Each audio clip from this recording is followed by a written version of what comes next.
नमस्कार, स्वागत है आपका हमारे इस YouTube चैनल पर। मैं मुनमुन श्रीवास्तव आपका हार्दिक अभिनंदन करता हूं और आप सभी के लिए खुश होने की खबर है। हालांकि सीयूटी का स्कोर जिस तरह से देखा जाए वो बहुत ही कम रहा है मैक्सिमम स्टूडेंट्स का। ये बात तो अब बिल्कुल प्रूफ हो गई है और ये लाख टके की बात है। लेकिन दिल्ली विश्वविद्यालय में जो विद्यार्थी एडमिशन चाहते हैं उनके लिए आज एक बड़ी खबर आई और आपने वेबसाइट अब तक देख भी लिया होगा, क्योंकि 2:01 पर डीयू के रजिस्ट्रार ने इस संबंध में अधिसूचना जारी की और उस समय डीयू के एकेडमिक काउंसिल की मीटिंग भी चल रही थी और लंच के ठीक बाद जो है वो ये अधिसूचना जारी हुई। तो इसमें बड़ी अच्छी खबर आई और आप ये सोचेंगे कि कहाँ तो ये कहा गया था कि अगले सप्ताह में जो है वो प्रोसेस होगा, लेकिन दिल्ली विश्वविद्यालय के वाइस चांसलर से एकेडमिक काउंसिल के सदस्यों ने कहा कि जब सीयूटी का रिजल्ट आ गया है तो अगर आज अनाउंसमेंट कर दिया जाता है तो जाहिर बात है स्टूडेंट्स को थोड़ा समय मिल जाएगा और वो काफ़ी कुछ जो है अपना देख पाएंगे, क्योंकि भारत में ये आदत है कि जब तक कोई तारीख तय ना हो या फिर अंतिम तारीख करीब ना आ जाए हम जनरली एक्शन लेते नहीं हैं। लिहाजा ये हुआ कि आज ही जो है वो नोटिफिकेशन आ गया और इस नोटिफिकेशन में एक सबसे अच्छी बात ये रही कि करेक्शन विंडो भी आपकी जो है वो कल से खुल रही है और ये 11 जुलाई तक जो है वो खुली रहेगी। 11 जुलाई को रात के 11:59 तक। तो जो स्टूडेंट ये कह रहे थे कि सर जो है वो हम अपनी जो है वो करेक्शन कर सकते हैं, क्या करेक्शन विंडो खुलेगी, तो सबसे पहले ये उनके लिए खुश होने की खबर है कि ये करेक्शन विंडो खुलेगी और आप सभी फील्ड्स जो है वो एडिट कर पाएंगे। जी हाँ, आप नोट कर लीजिए सभी फील्ड्स, क्योंकि किसी की कुछ प्रॉब्लम थी, किसी की कुछ थी।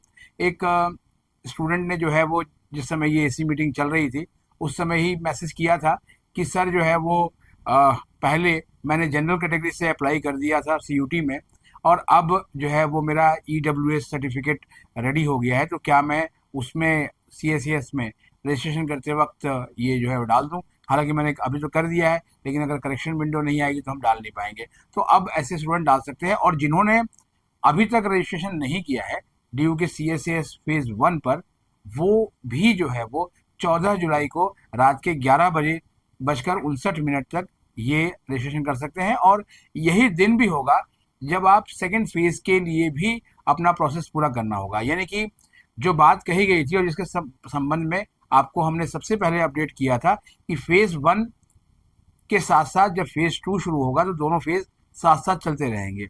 लेकिन चूंकि दिल्ली विश्वविद्यालय में इस बार जो है वो एकेडमिक कैलेंडर एक करने के लिए जो है वो प्रस्ताव था और उसके लिए बाकायदा जो है नोटिफिकेशन भी जारी कर दिया गया, तो 1 अगस्त से सेशन शुरू होगा तो एडमिशन जल्दी करने का दबाव है।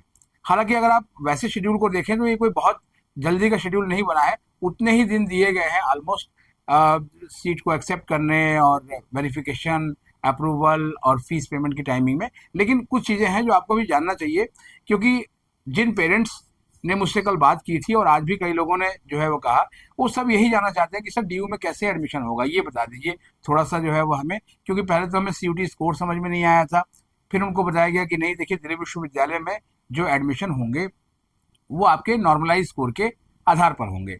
आपके बच्चे ने सीयूटी दिया है तो उसके हाथ में स्कोर कार्ड है, एक तरफ परसेंटाइल दिया हुआ है जो कि परसेंटेज में है और दूसरी तरफ जो है वो इन फिगर और वर्ड्स में जो डेटा दिया गया है वही उसका नॉर्मलाइज स्कोर है और वो सब्जेक्ट और सब्जेक्ट कोड के हिसाब से है। तो सबसे पहले तो आपको ये करना है कि उसके नॉर्मलाइजेशन स्कोर को आपको जोड़ लेना है। एक लैंग्वेज और 3 सब्जेक्ट जो मेनली क्राइटेरिया है और बाकी जो साइंस के कोर्सेज हैं उसमें पीसीएम और पीसीबी जो है वो चलता है, वो आप ड्यू के एडमिशन बुलेटिन को पढ़ लीजिए, क्योंकि जिस भी कोर्स के लिए आपका बच्चा अप्लाई करना चाहेगा उसकी जो एलिजिबिलिटी है वो बिल्कुल टॉप पे लिखी हुई है और उसके बाद सीट मैट्रिक्स भी दिया हुआ है उस बुलेटिन में कि किस कॉलेज में उस कोर्स में कितनी सीटें हैं। तो इसके आधार पर उसको जो है वो प्रेफरेंसेस बनानी होगी। अभी बहुत सबने कहा कि प्रेफरेंसेस आखिर है क्या भला, इसको लेकर लगातार जो है बातें उठ रही हैं। देखिए प्रेफरेंसेस का मतलब ये है कि आपको किस कॉलेज से कौन सा कोर्स करना है उसके बारे में आप ड्यू को बताएं और ये बात आप जो है ना एक नंबरिंग में बताएं।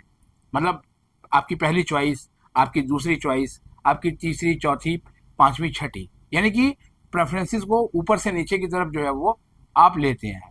तो अभी आपके पास आपका CUT स्कोर है, वो आपका मेन स्कोर हो गया। उसके बाद आप जाकर ड्यू की जो एडमिशन की वेबसाइट है वहाँ लॉगिन करके अपना रजिस्ट्रेशन कर दीजिए।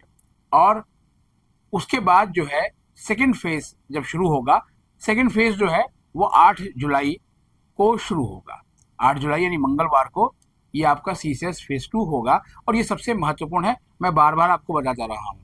इसी फेज में क्या करना है आपको, जो पहले से अभी रजिस्टर्ड कैंडिडेट्स हैं उनको बाकी काम अभी 8 जुलाई से करना है। अगर उन्हें करेक्शन करनी है तो वो 6 से 11 के बीच में कर लें। लेकिन जिन्होंने अभी तक रजिस्ट्रेशन नहीं किया है और वो अपना CUT के स्कोर का वेट कर रहे थे, क्योंकि ऐसे विद्यार्थियों की संख्या बहुत बड़ी है। इस बार शुरुआत में SOL के मुकाबले देखा जाए तो ड्यू के रेगुलर कॉलेज में जो पंजीकरण है वो कम हुआ उनके लिए CSS पोर्टल पर।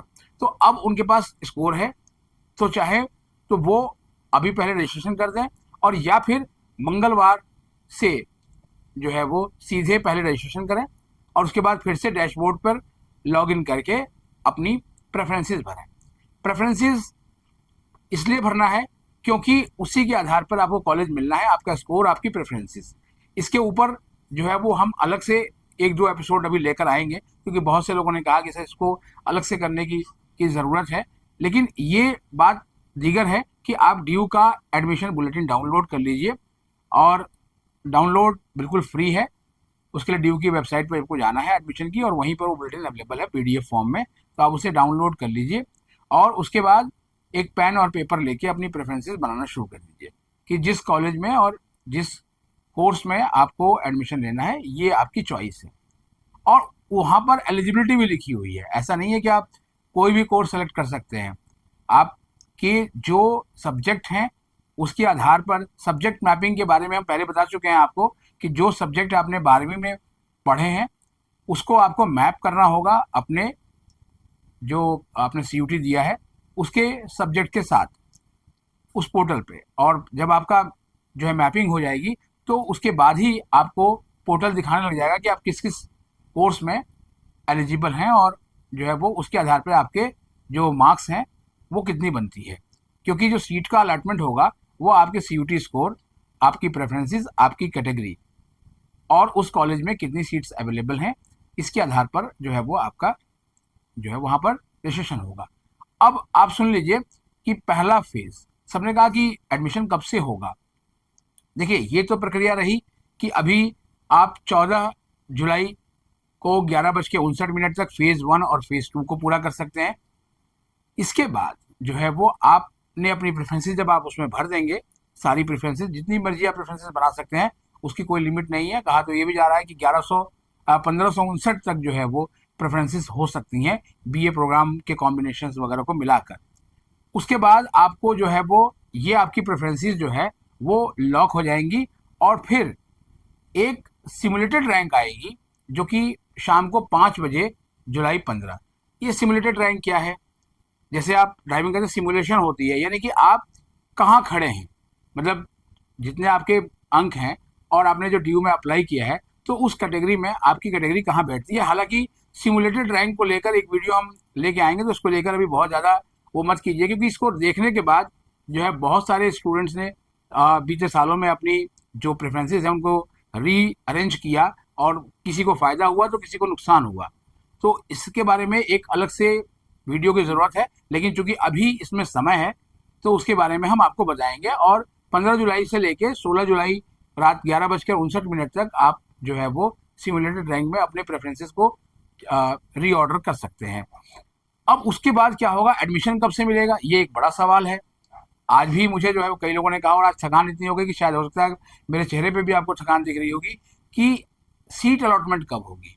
देखिए जब आप ये सारी प्रक्रिया को पूरा कर लेंगे तो 16 जुलाई को 11:59 के बाद जो है आपकी जो प्रेफरेंसेस आपने भरी है और जो आपके क्रेडेंशियल्स हैं वो बिल्कुल लॉक हो जाएंगे। लॉक का मतलब फिर आप उसमें कोई छेड़छाड़, कोई चेंज नहीं कर सकते। और पहली सीट एलोकेशन का मतलब है कि आपका नाम आया कि नहीं आया, आपको सीट मिली कि नहीं, इसकी घोषणा जो है ये 19 जुलाई को शाम 5 बजे हो जाएगी। यानी 19 जुलाई को पहली जो है वो सीट एलोकेशन होगी। इसके आधार पर जो है आप जो 22 तारीख तक जो है ये प्रोसेस चलेगा। जब आपको सीट एक्सेप्ट करनी होगी, जो सीट आपको मिली है उसे आपको एक्सेप्ट करना होगा, और उसके इसी दौरान जो है वो जो कॉलेजेस हैं वो आपके डॉक्यूमेंट्स को वेरीफाई करेंगे, क्योंकि आप ये बिल्कुल अच्छे से मान लीजिए कि आपके डॉक्यूमेंट्स को वेरीफाई करने की जिम्मेदारी ड्यू के एडमिशन ब्रांच की नहीं है। इसके लिए कॉलेज जो है वो नोडल अथॉरिटी है। कॉलेज में सबसे पहले जो है वो आपके डॉक्यूमेंट्स को उस कॉलेज के टीचर इंचार्ज और एडमिशन कन्वीनर वेरीफाई करते हैं, और उसके बाद ये जो आपके डॉक्यूमेंट्स हैं वो प्रिंसिपल के पास पहुंचते हैं फाइनल अप्रूवमेंट के लिए। और आपको जब वहाँ पर अप्रूवल मिल जाती है तो फिर आपको जो है वो कॉलेज जो है अप्रूवल दे देता है, और फिर आपकी जो फीस लिंक है वो जनरेट हो जाती है। यानी जैसे ही आपकी अप्रूवल हो गई, वेरिफिकेशन पेंडिंग नहीं है, तो आपको फीस जमा करने की सुविधा मिल जाती है। तो ऑनलाइन फ़ी पेमेंट करना है, कहीं पर फीस जमा करने की सुविधा नहीं दी गई है। हालांकि बीते सालों में स्टूडेंट्स ये डिमांड कर रहे थे कि एक ऑफलाइन सेंटर भी होना चाहिए जहां वो आकर भी फीस जमा कर सकें, लेकिन इसको सिरे से ही जो है वो खारिज कर दिया गया है, और ऑनलाइन फ़ी पेमेंट का जो प्रोसीजर है वही इस बार भी चलेगा। तो फर्स्ट सीट एलोकेशन में जिनको सीट मिलती है वो 23 जुलाई शाम को 4:59 तक जो है अपनी फीस जमा करके जो है अपना एडमिशन सुरक्षित रख सकते हैं।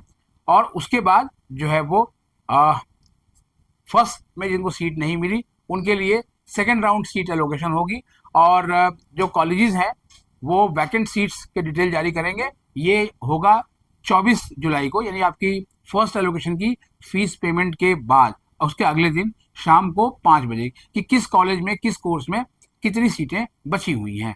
और फिर उसके बाद जो है आप अपनी जो प्रेफरेंसेस जो आपने बनाई हुई हैं उसको आप ऊपर नीचे कर सकते हैं जो है वो हायर ऑर्डर में।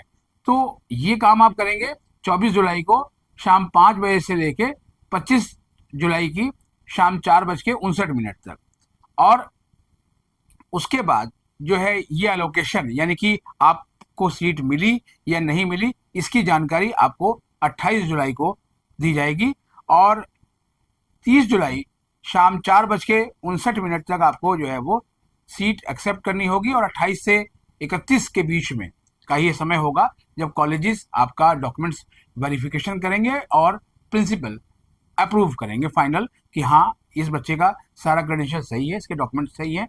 और इसी बीच में आप ध्यान रखिए, चाहे वो फर्स्ट एलोकेशन हो या सेकंड हो, अगर कोई क्वेरी होती है तो क्वेरी रेज होगी, और इसीलिए जब आपका सीट एलोकेशन हो जाए उसके बाद आप लगातार डैशबोर्ड को देखते रहिए कि कहीं कोई क्वेरी तो जनरेट नहीं हुई है।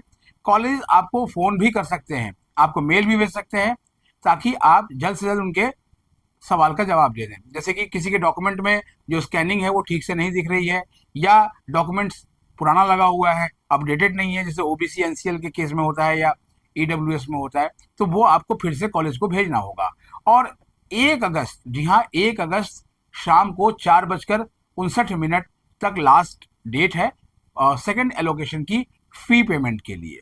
तो इसके साथ ही 2 राउंड का सीट एलोकेशन और एडमिशन का प्रोसीजर पूरा होता है। इसके बाद जो है कहा गया है कि सीटें खाली रहीं तो कई और राउंड्स भी होंगे, लेकिन उसके बाद की स्थिति को लेकर फिलहाल अभी विश्वविद्यालय ने कुछ भी खुलासा नहीं किया गया है, क्योंकि जो है वो जितने भी अधिकारी हैं वो एकेडमिक काउंसिल की मीटिंग्स में लगातार व्यस्त रहे हैं, और ये शेड्यूल इसलिए निकाला गया है ताकि एडमिशन की प्रक्रिया जो है वो शुरू की जाए। मैं अपनी ओर से ड्यू के एडमिशन ब्रांच को शुभकामनाएं दूंगा कि इस बार जो ड्यू का CSS का ये जो चौथा साल है वो बहुत ही बेहतरीन हो, और स्टूडेंट्स को ग्रीवांसेस ज़्यादा ना आए और उनकी समस्याओं का समाधान हो। जैसा कि ड्यू के vice chancellor professor Yogesh Singh ji ने प्रेस कॉन्फ्रेंस में कहा था कि किसी भी एक स्टूडेंट को सिंगल समस्या भी नहीं आएगी, और अगर कुछ ऐसा आता है तो वो छात्र उन तक भी जो है वो अप्रोच कर सकते हैं। तो फिलहाल यही प्रक्रिया है कि जिस तरीके से आपका ड्यू में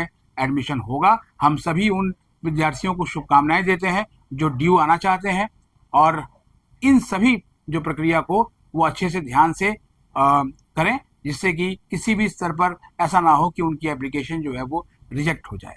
हमारे चैनल पर नए हैं तो चैनल को सब्सक्राइब कर लें और इसे अपने दोस्तों के बीच शेयर करें। मिलते हैं एक और एपिसोड के साथ, तब तक के लिए नमस्कार।